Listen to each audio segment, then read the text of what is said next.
2014 ముందు రైతు విత్తనం కొనుక్కోవాలన్నా, ఎరువులు కొనుక్కోవాలన్నా, దుక్కి దున్నించుకోవాలన్నా దళారుల దగ్గరికి వెళ్ళి, అయ్యా మీరు 10,000 పెట్టుబడి పెట్టండి, ముందు విత్తనాలు కొనుక్కుంటాను 2500 1500 పెట్టుబడి పెట్టండి అని వాళ్ళని ఆశించి వాళ్ళ దగ్గర తెచ్చుకుని వ్యవసాయానికి ఉపయోగించేవాళ్ళం. నేను చాలా సన్నకారు రైతుని, నాకు భూమి తక్కువే, నా పరిస్థితి కూడా అదే. కానీ 2014 మోడీ గారు ప్రధానమంత్రి అయిన తర్వాత ఈ దేశానికి దశ మారింది.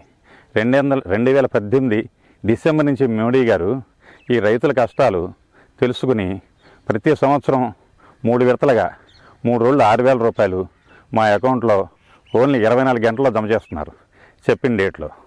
అవి తీసుకుని మేము మా రైతు భరోసాలో కానీ వాళ్ళకి నచ్చిన చోట కానీ ఆ విత్తులు కొనుక్కుని నాటుకుని చక్కగా వ్యవసాయాన్ని పండించుకుంటున్నాం.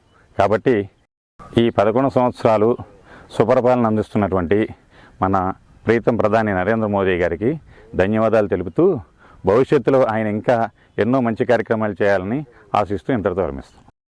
పేరు శ్రీనివాసరావు అండి, ఏమూరు శ్రీనివాసరావు. ఎన్ని ఎకరాలు ఉంది మీకు? ఎకరన్నర వ్యవసాయం చేస్తారా? వ్యవసాయం అండి.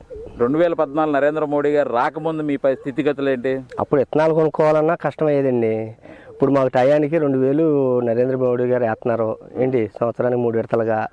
మనకి అవసరమైనప్పుడల్లా వెళ్ళి తెచ్చుకుంటాం, అకౌంట్లో నుంచి తెచ్చుకుంటాం. విత్తనాలు కానీ దుక్కుకి కానీ దేనికైనా కానీ ఉపయోగించుకుంటున్నాం. అది దానివల్ల బాగుంది, మాకు బాగుంది. అప్పటికన్నా ఇప్పుడు బాగుంది. నరేంద్ర మోడీ గారి ప్రభుత్వం బాగుంది.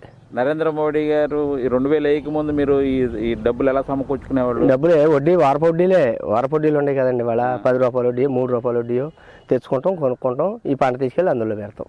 ఆ దళారు వచ్చి పట్టుకెళ్ళేవాడు. మళ్ళీ మీరు ధాన్యం దాని సరిపోయి మాకు. ఇప్పుడు మాకు అన్నీ అందిస్తున్నారు.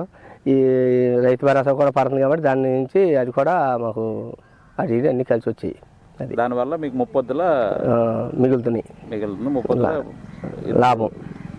కూటికి ఇబ్బంది లేదు. మీకు ఇల్లు వచ్చిందా? ప్రధానమంత్రి ఆవాస్ యోజన వచ్చిందండి, ఇల్లు వచ్చింది. ఇల్లు కట్టుకున్నాం. కూడిస్తున్నారు. ఇల్లు ఇచ్చారు. బియ్యం ఇస్తున్నారా మీకు? బియ్యం ఇస్తున్నారు.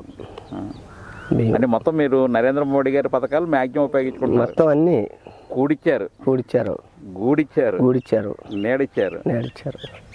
గరీబ్ వెనకాల ఏదైనా ఇబ్బంది, ఆహారానికి ఇబ్బంది లేకుండా రేషన్ ఇస్తానే ఉన్నారు. నరేంద్ర మోదీ గారికి ధన్యవాదాలు.